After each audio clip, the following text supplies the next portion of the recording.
आणि यापुढची बातमी आहे संजय राऊत आणि नितेश राणे यांच्यातल्या आरोप प्रत्यारोपांची।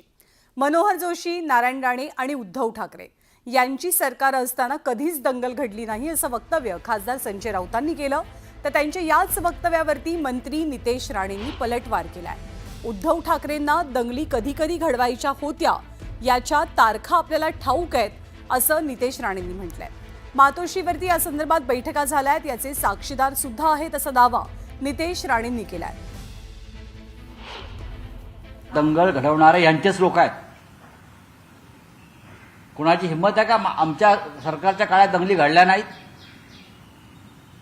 कधीच घडल्या नाहीत। मनोहर जोशी मुख्यमंत्री असताना दंगल घडली नाही, नारायण राणे मुख्यमंत्री असताना दंगल झाली नाही, माननीय उद्धव ठाकरे मुख्यमंत्री असताना दंगल घडली नाही। किंबहुना फडणवीसांच्या सरकारमध्ये शिवसेना असताना, आमचं एकत्र सरकार असताना सुद्धा दंगल घडली नाही। आता कशी काय दंगल नागपूरला घडू शकते? कोण जबाबदार आहे याला?